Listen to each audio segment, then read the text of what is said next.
Okay, this video is on a Craftsman's yt4500 model. Now I got this tractor and I was driving it and it got stuck on the hill. And so I pushed it off the hill and I went to go start it and it wouldn't start.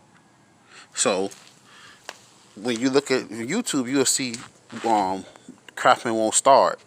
So you want to know what's going on with it. First they're going to tell you that you need to change this, your solenoid. I changed that. Then they're going to tell you you need to clean your composters off on your battery cables. I did those. They cleaned off. Then I put a new fuel filter on it. Because the fuel filter had was real clogged up and nasty.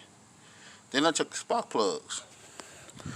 But do you not know that the only thing that was wrong with this was right here.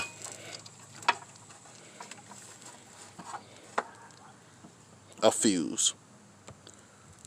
So if you have a Craftsman's and your lawnmower is not starting, and right here, that's where it shows you your oil, when your oil change doing your life on it, then that's what you need to do. First thing you do, I would suggest you do, is check that fuse right there. Alright, have a good day.